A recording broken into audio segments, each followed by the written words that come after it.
자,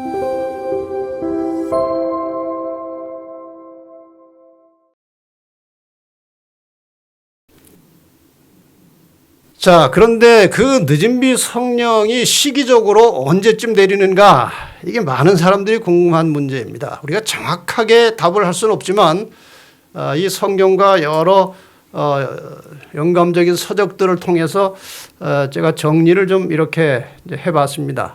저도 사실 뭐 부분적으로는 이제 이런저런 정리를 했지만 이렇게 좀 상세하게 한 건 이번이 처음이에요. 자, 우선 늦은 비 성령의 시기와 관련해서 여러분이 조금 이제 미리 아셔야 될 그 참고 사항을 좀 말씀을 먼저 드리겠습니다.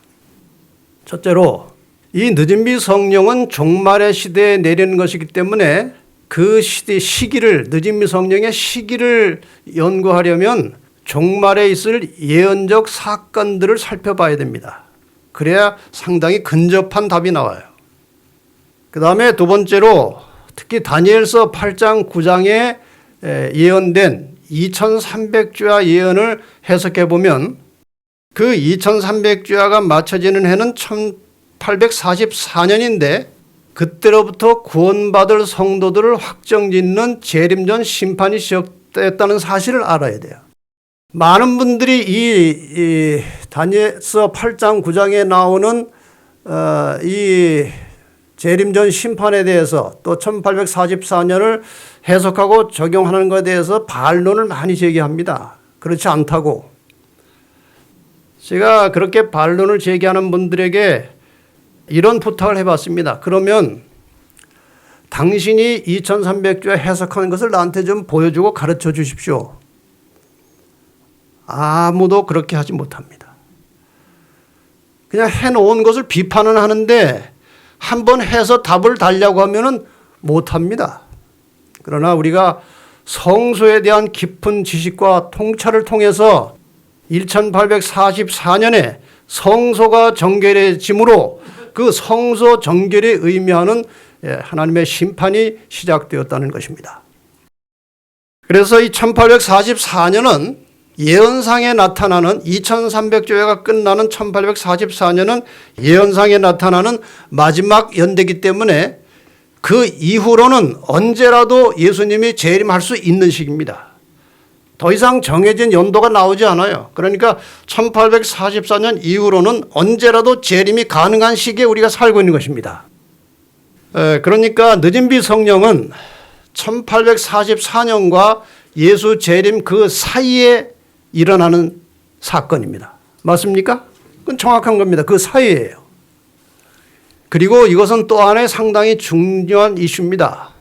선악간의 싸움이 있어서 이 지구 인류의 역사는 선악간의 싸움이죠. 있어서 지구 종말에 있을 중대한 사건은 심판의 기준이 되는 하나님의 계명과 인간의 계명이 대립되고 대치되고 있는 것입니다.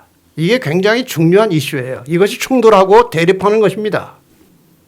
로마 교회는 하나님의 계명, 이 마지막 시대의 심판의 기준이 되는 하나님의 계명을 변경하거나 삭제해서 교회의 권위를 가지고 하나님의 계명과는 다른 인간의 계명을 만들어 놨습니다. 그러니까 혼란이 온 거예요. 심판을 하려면은 법이 정확해야 됩니다. 심판자는 법을 정확하게 알아야 돼요. 그런데 심판을 받을 사람도 법을 알아야 돼요. 어떤 사람이 이제 교통법규를 어겼어요. 그 경찰한테 적발이 됐어요. 그래서 이제 심판을 받아야 돼요. 근데 내가 그걸 잘 몰랐습니다. 그럼 용서가 됩니까? 그건 모르는 게 죄예요. 마찬가지입니다. 하나님께서 이 마지막 때 이 땅에 오셔서 사람들을 구원해서 데리고 가시는데 아무나 데리고 가시는 것이 아니에요. 나더러 주여 주여 하는 자마다 천국에 다 들어갈 것이 아니오 내 아버지의 뜻대로 행하는 자라에 들어간다고 그랬어요. 그 내 아버지의 뜻이 곧 법이에요. 그게 계명이에요. 그래서 하나님의 백성들은 마지막 때의 심판의 기준이라고 할 수 있는 그 하나님의 법, 계명을 알고 있어야 돼요. 그런데 이 법을 바꾸는 것입니다. 많은 사람들이 혼란스러워하고 있어요. 바꿀 수 없는 법을 인간이 바꾼 것입니다. 그래서 이 로마 교회는 하나님의 십계명이 엄연히 있음에도 불구하고 고쳐서 혹은 삭제해서 다른 법을 만들었습니다. 잘 보세요. 저 노란색으로 되어 있는 것이 문제가 있는 겁니다. 하나님의 십계명의 두 번째 계명에 우상을 만들어 섬기지 말라 삭제했습니다. 왜냐하면 로마 교회는 우상을 만들어서 섬깁니다. 하나가 모자라니까 10째 계명, 하나님의 계명을 잘 보세요. 내 이웃의 아내나 소유를 탐내지 말라 그랬어요. 그걸 2개로 쪼개서 9번째, 10번째를 그렇게 보충해서 10개를 채웠습니다. 그 다음에 중요한 것은 10계명의 4째 계명에 안식일을 기억하여 거룩히 지키라고 했는데 이것을 고쳐서 3번째 계명으로 주의를 지키고 이렇게 해놨습니다.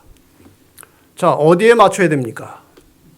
그리스도인이 어느 법에 맞춰서 살아야 됩니까? 하나님의 법에 맞춰 살아야죠. 제가 괌에 전도에 갔다가 어느 천주교회 입구에 하나님의 계명을 돌비에 새겨놓은 것을 보게 되었습니다. 이렇게 되어 있습니다. Ten Commandments, 10계명입니다. 왼쪽에 3번째, 제가 지금 말씀드린 게 제가 꾸며낸 것이 아니에요. 왼쪽에 3번째 보세요. Remember to keep holy the Lord's Day, 주의 날, 일요일입니다. 이렇게 지키라고 계명을 바꾸는 겁니다. 바꾸어 놓았을 뿐만 아니라 마침내 이 로마 교회는 이 변경된 인간의 계명을 지키도록 조만간 강요할 것입니다. 이 일이 지금 암암리에 때로는 노골적으로 서서히 진행되고 있습니다. 여기 2014년 7월 5일 미국 폭스 뉴스에서 뉴스로 나온 것 몇 가지를, 한두 가지를 제가 간추려서 전해드리겠습니다. 저기 제일 위에 서론은 Pope says, 교황이 말씀하시기를, 그거예요. 이런 내용을 했습니다. 교황이 이렇게 말합니다. 일요일에 일하는 것은 가족과 친구 관계에 부정적인 영향을 미치며 인생의 우선순위는 돈이 아니라 사람이어야 합니다.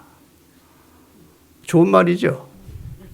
이 말의 의미는 무엇입니까? 일요일에 일하지 말라는 것입니다. 일요일에 휴업하라는 겁니다. 그랬더니 이제 그 앵커가 이렇게 설명을 덧붙입니다. 프란치스코 교황은 누구나 일요일을 지켜야 한다고 말합니다. 많은 이들 심지어는 저녁 뉴스까지도 교황의 말에 동조하고 있습니다. 일요일을 지켜야 한다는 말에 동조하고 있습니다. 교황은 가족, 친구 그리고 하나님을 위해 일요일을 보내는 것이야말로 진정한 자유라고 말하고 있습니다.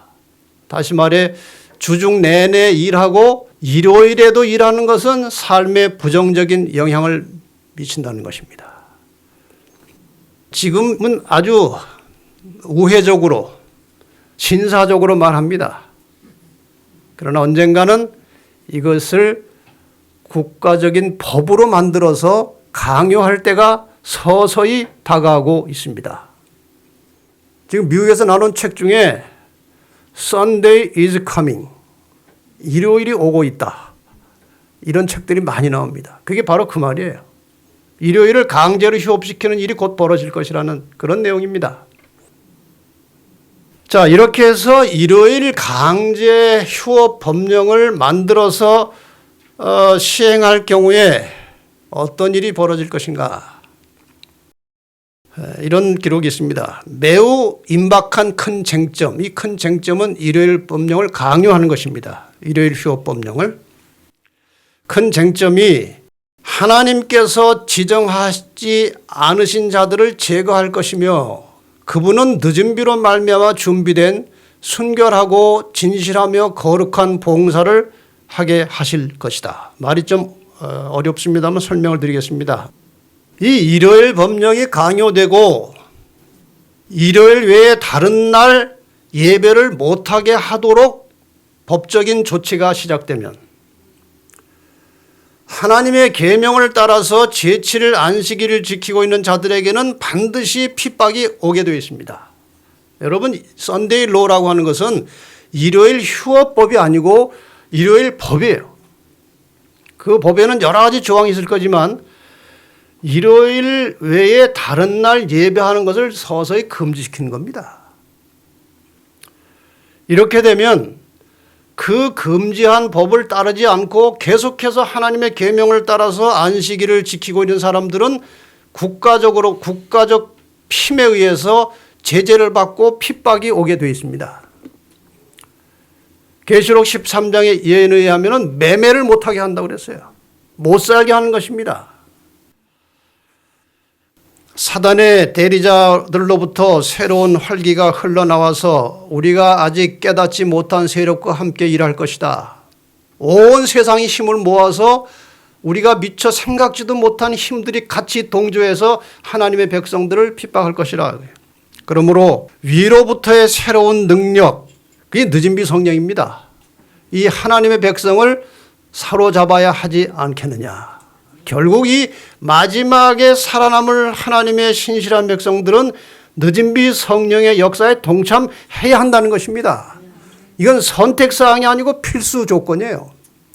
그런데 이것이 어떻게 일어나는가, 이 썬데이 로우와 거의 비슷한 시기에 이런 늦은비 성령의 역사가 일어난다는 겁니다. 여기 또 한 글을 봅시다. 지상에서의 하나님의 사업이 맞춰지는 종말의 때에 성령의 지도하에 헌신한 신자들이 열렬한 노력을 기울이는 데 있어 거룩한 은혜의 특별한 증거가 그 노력에 수반될 것이다. 이것은 우리가 계속 성령의 지도와 인도를 따라서 살 때에 마지막 그 늦은비 성령의 역사에 함께 동참해서 그 역사를 경험하게 될 것이다. 그 말이에요. 동방 나라들에서 파종기와 추수기에 내리는 이른비와 늦은비의 상징을 통하여 히브리 선지자들은 특별한 방법으로 하나님의 교회 위에 부어질 영적인 은혜를 예언하였다. 이게 늦은비 성령에 대한 예언을 말하는 것이죠. 사도시대에 성령을 부어주심은 이른비 혹은 먼저의 비의 시작이었고 그 결과는 영광스러웠다. 종말에도 성령의 임재가 참 교회와 함께 할 것이다. 제가 왜 이 말씀을 지금 강조하는가 하면요, 마지막 늦은비 성령의 역사가 교회와 함께 한다고 하는 거예요. 개인적으로 이렇게 늦은비 성령 받았다고 큰 소리 치고 다니는 것은 아닙니다. 준비는 개인적으로 해야 됩니다. 준비는 개인적으로 하되 이 교회가 정결하게 되고 난 후에 이 교회를 통해서 하나님께서 마지막 늦은비 성령으로 역사하시겠다, 그 말씀이에요. 그래서 우리는 이렇게 예측할 수 있습니다. 여기 Sunday is coming 이라는 말과 함께 국가적인 일요일 법령이라고 하는 이제 용어가 나오는데 이것이 지금 이제 책으로 많이 나와 있는 것들입니다. 이런 여러 가지 사항들을 종합해서 우리가 예측할 수 있는 것이 무엇인가 하면은 늦은비 성령이 교회에 임하는 것이라면 교회는 성령이 임재할 수 있도록 정결한 상태가 되어야 성령을 받을 수 있습니다. 성령은 불결하고 부정한 곳에 오시지 않습니다. 그래서 이 교회에 성령이 임하려면 교회가 정결하게 되어야 하는 것입니다. 이 교회라는 것은 결국 개인들이 모인 집합체예요. 그러므로 이 교회 안에 깨끗하고 정결한 신자들이 모여 있을 때 깨끗한 교회가 되는 것입니다. 그래서 마지막 때에 가라지들은 떨려져 나가야 교회가 정결하게 되고 그 정결한 교회에 늦은비 성령의 역사가 임하는 것이 절차입니다. 그래서 일요일 법령에 근거해서 하나님의 계명을 지키는 교회와 성도를 핍박하기 시작하면 이것에 의해서 가라지는 제거될 것이고 교회는 정결하게 되는 것입니다. 그렇다면 늦은비 성령은 일요일 법령과 함께 혹은 직후에 임하게 되는 것입니다. 여기에 그 학자마다 설이 조금씩 다릅니다. 일요일 법령 전에, 잠시 전에 시작된다는 사람도 있고, 일요일 법령과 함께 시작된다는 사람도 있고, 일요일 법령 후에 온다는 사람들도 있어요. 그런데 지금 제가 여러 인용문을 드린 것은 이 늦은비 성령이 교회에 임한다는 것이고, 이 교회에 성령이 임하려면 교회가 정결하게 돼야 되는데, 그러려면 가라지들이 떨려져 나가야 되는 거예요. 그게 어떻게 해서 떨려져 나가는가? 일요일 법령과 함께 닥쳐오는 핍박에 의해서 가라지들이 떨어져 나가는 것입니다. 그래서 아마도 늦은비 성령은 일요일 법령과 같이 오든지 직후에 임하는 것이 이치적으로 맞다고 생각이 돼서 지금 설명을 드리는 것인데, 제가 말씀드리는 것이 정답이라고 하진 않지만 저는 이렇게 정리해서 믿고 있는 것입니다. 자, 그러면 이제 우리가 1844년을 또 들으셨고 일요일 법령에 대해서 들으셨기 때문에 종합해서 그림으로 좀 보여드리겠습니다. 일요일 법령과 늦은비 성령의 관계를 우리는 이렇게 정리할 수 있습니다. 오순절에 성령이 내려오셨습니다. 폭발적인 성령의 역사가 있었고, 재림 오기 전에 썬데이 로우가 먼저 있을 것입니다. 그래서 이 오순절부터 시작해서 지금까지의 기간, 썬데이 로우가 가시적으로 드러나서 실제적으로 그것이 효력을 발휘할 때까지의 이 기간을 우리는 이른비 성령의 기간이라고 보는 겁니다. 그 다음에 예수님의 재림이 있을 것입니다. 아마 이 썬데이 로우로 인한 핍박이 매우 격렬하기 때문에 이 기간이 오래 가면은 살아남기가 쉽지 않을 것입니다. 그래서 아마 긴 기간은 아닐 것 같아요. 어쨌든 핍박이 올 것이에요. 이 썬데이 로우로부터 재림 때까지가 늦은비 기간입니다. 정확하게 어느 시점인지 우리가 말할 수 없지만 대략 이때로부터 늦은비의 역사가 임하는 것입니다. 이 기간 동안에 마지막 하나님 백성들에게 인치는 사건이 있을 것이고, 큰 외침을 통해서 하나님의 백성들을 불러내는 마지막 역사가 일어날 것입니다. 그 다음에 아까 1844년 말씀을 드렸습니다. 왜 이것이 중요한가 하면은 1844년 이후로는 언제라도 하늘에서 심판이 끝나고 주님께서 올 수 있는 기간이에요. 그러므로 그 사이에 있을 수밖에 없는 일요일 법령은 유동적입니다. 일요일 법령은 정해진 기간이 있는 게 아니고 재림을 기다리고 준비된 성도들의 상태에 따라서 유동적이에요. 빨리 올 수도 있고 늦게 올 수도 있는 것입니다. 그렇다면 1844년부터 재림 때까지가 언제라도 늦은비 성령께서 임할 수 있는 기간입니다. 1844년 이전에는 늦은비 성령이 임할 수가 없습니다. 이후에 임하는데 1844년과 재림 사이에 있을 썬데이 로우, 일요일 법령이 효력을 발생하면서부터 늦은비가 시작된다는 거예요. 이것이 전체적으로 지금까지 드린 말씀을 정리한 겁니다. 자, 일요일 법령과 늦은비 성령의 관계에 대해서 기록된 말씀을 하나 보겠습니다. 여기 제가 지금까지 드린 말씀이 이 속의 개념으로 들어있어요. 만일 재림신자들이 1844년의 대실망 후에 셋째 천사의 기별을 받아들이고 성령의 능력으로 그 기별을 세상에 선포하고 그들의 믿음을 굳게 지키고 하나님의 섭리를 따라 길이 열리는 대로 연합하여 나갔다면 1844년 이후에 그들은 하나님의 구원을 보게 되었을 것이다. 그러니까 1844년 지난 이후에 열심히 지속적으로 뭔가 일어났다면 주님이 오셨을 것이다 그 말이에요. 주님께서는 그들의 노력에 크게 역사하셨을 것이며 사업은 이미 마쳐지고 그리스도께서는 이미 오셔서 당신의 백성들에게 상급을 주셨을 것이다. 그리스도의 강림이 이처럼 지체된 것은 본래 하나님의 뜻이 아니었다. 벌써 오셨어야 된다는 말씀이에요. 근데 왜 이것이 지체되었느냐? 그 지체되는 이유를 이렇게 표현하고 있습니다. 오늘날 우리에게 늦은 비가 내리지 않고 있는 것은 우리 중 극히 소수의 사람들만이 생활의 승리를 경험하고 있으며 참된 경건의 부흥이 너무나 결핍되어 있기 때문이다. 언젠가는 끝이 올 것입니다. 하나님께서는 이 인간을 구속하는 모든 하나님의 구속의 섭리를 인간의 자유의지에 맡기시고 잘 진행되는 것을 지켜보시다가 도무지 안 될 것 같으면 하나님이 개입하셔서 정리하십니다. 그런 사건이 성경에 여러 차례 나와요. 대표적인 것 중에 하나가 노아 홍수입니다. 인간의 의지에 그냥 맡겨놓으셨어요. 아슬아슬한 순간이 되었습니다. 노아의 집마저 넘어가면 끝나는 겁니다. 하나님의 사역이. 그때 하나님이 개입하신 겁니다.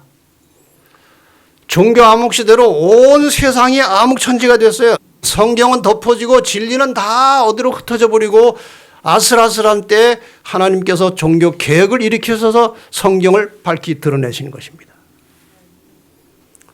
마지막 때에 우리가 준비되지 않아서 지체될지는 모르지만 때가 되면 하나님께서 개입하셔서 역사하심으로 성령은 오실 것이고 그 순간에 자신의 영적인 상태에 의해서 영원한 운명이 결정될 것입니다. 이것이 이제 마지막 때에 이제 우리가 예측할 수 있는 말씀들입니다. 끝으로 늦은 비를 위한 준비 어떻게 해야 될 것이냐. 첫째로 날마다 이른 비의 경험을 통해서 회개와 정결하게 하는 일이 매일 이루어져야 된다는 것이고 늦은 비의 필요를 절실히 개인적으로 느끼고 기도하는 것이고 하나님의 말씀과 계명에 즐겨 순종하는 것이고 영혼 구원에 대한 사명을 가지고 열심히 전도하는 것입니다. 왜냐하면 성령의 핵심적인 역할은 영혼 구원의 능력을 주는 거예요. 그래서 우리는 오늘도 영혼 구원 사역을 하면서 성령의 역사를 개인적으로 경험할 수 있는 것입니다. 그것을 약속하셨습니다. 그리고 사람을 사랑하며 모든 사람들과 화목하게 지내는 것입니다. 이 늦은 비를 위한 준비를 이제 내일 안식일 설교 시간에 좀 상세하게 설명을 드리겠습니다. 끝으로 성경절 하나를 보고 한 이야기를 하고 마치겠습니다. 이사야 55장 2절입니다. 너희가 어찌하여 양식 아닌 것을 위하여 은을 달아주며 배부르게 못할 것을 위하여 수고하느냐. 저는 이 말을 읽을 때마다 마음에 참 부담이 와요. 이 말은 쉽게 말하면 왜 헛수고하느냐 그 말입니다. 내가 지금 20년, 30년, 40년을 신앙을 해왔는데 그 왜 헛수고하느냐 이거예요.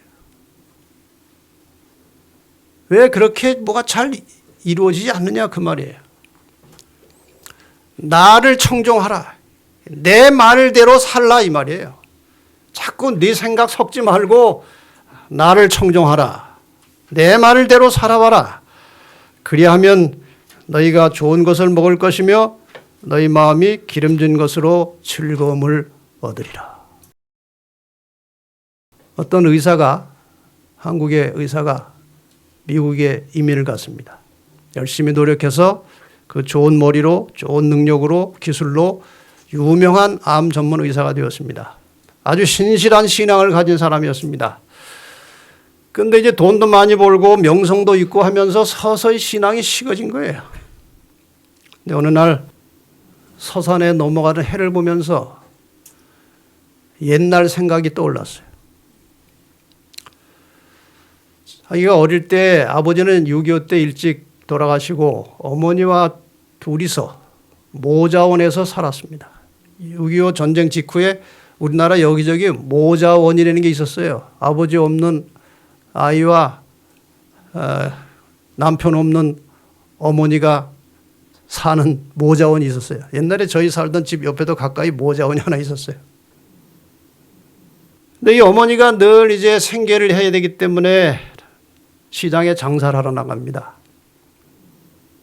그럼 이 아이는 그 당시 뭐 수업을 오래 하지 않고 오전반, 오후반 있을 때 아닙니까? 수업을 하고 오면 뭐 할 일이 없는 거예요.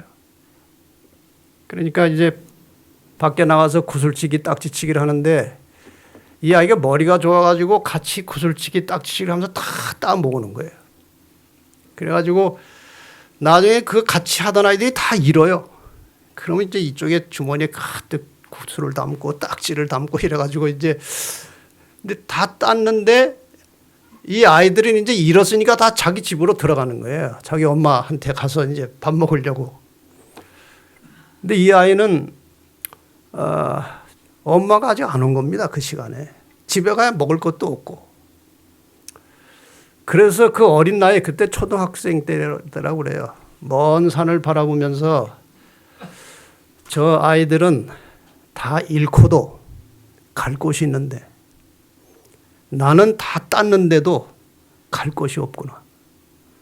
이런 생각과 함께 내가 미국 와서 돈도 많이 벌고 명예도 얻고 인간적으로 많은 것을 다 모았는데 이렇게 살다가 주님이 오시는 그날 갈 곳이 없겠구나. 그런 생각이 드는 것입니다. 그날부로 철저히 회개하고 다시 하나님께 헌신하는 신실한 신앙생활이 시작되었다는 고백을 제가 어떤 카세트 테이프를 통해서 들었습니다. 여러분, 지금 우리가 따모은 것 중에 하늘에 가져갈 것 아무것도 없습니다. 날마다 성령의 능력을 경험하고 그 인도하심을 따라서 사는 동안에 만들어지는 품성의 변화와 그 속에서 얻어지는 영혼 구원, 영혼들, 그들이 바로 하늘에 가져갈 것들입니다. 우리가 하늘에 가면 두 가지 보물이 있는데 하나는 변화된 품성이고 그리스도를 닮은 보석 같은 품성과 그 과정에서 얻어진 전도에서 얻어진 영혼들이 하늘에서 발견할 보물이라고 그랬습니다.